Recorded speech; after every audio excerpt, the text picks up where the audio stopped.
Ustadz, ada yang bertanya kepada ana, satu hari sebelum bulan puasa di tempat pengajian ibu ini, mereka pergi ke kuburan suatu tempat.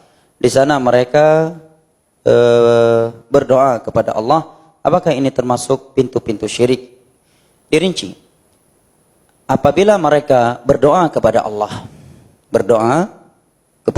Jalla wa'ala, dan mereka menjadikan kuburan ini sebagai tempat berdoa, doanya kepada Allah, tapi mereka jadikan tempat kuburan ini sebagai tempat doa, dan mereka anggap doa di tempat kuburan ini adalah sesuatu yang dianjurkan, maka bisa jatuh ke dalam bid'ah.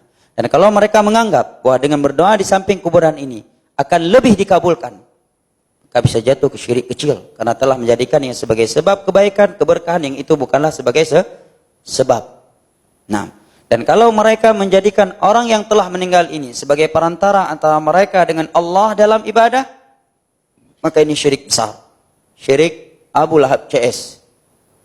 Yang Allah sebutkan di dalam surat Az-Zumar ayat ketiga, "Ma na'buduhum illa liyuqarribuna ila Allahi zulfa." Nah, kalau kita membuka hadis-hadis Nabi, kuburan adalah tempat yang diidentikan tanpa ibadah. Oleh karenanya Nabi SAW bersabda, la taj'alu buyutakum maqabir, fa inna syaitan yanfiru minal bait alladhi tuqra'u fihi suratul Baqarah. Hadis riwayat Imam Muslim dari Abu Hurairah radhiyallahu anhu.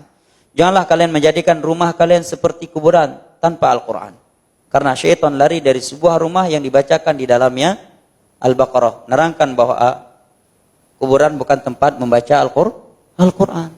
Sebagai orang kembali di masjid, antum pernah baca Al-Quran, tapi bawa kuburan daika penyamuk bijut, dah Al-Baqarah bijut, yang masjid ikhlas ai geduk. Qul Allahu ahad aja enggak sabar dia baca kalau dalam masjid, tapi kalau di depan kuburan Yasin bisa tamat 2-3 kali. Nabi hanya menerangkan kepada kita bahwa kalau seorang datang ke pemakaman membacakan doa pemakaman, Assalamualaikum ahlad diyar wa inna insyaallahu bikum lahiqun, yaghfirullahu lana wa lakum wa inna insyaallahu bikum lahiqun. Nabi di sepertiga akhir malam pernah keluar dari kamarnya Aisyah. Aisyah menduga Nabi akan pergi ke rumah madunya. Setelah Aisyah kejar, rupanya didapati Nabi sedang mencermati, merenungi kematian di depan kuburan Baqiyah.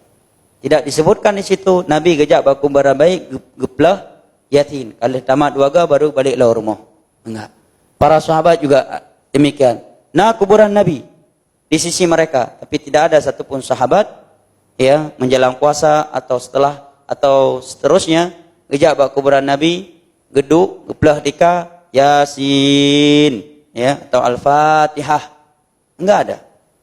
Nah, maka kalau itu dilakukan sebagai ritual, ini jatuh ke dalam perbuatan mengada-adakan perkara baru di dalam agama Allah tanpa dasar dari Al-Quranul Karim dan hadis-hadis Nabi sallallahu alaihi wasallam.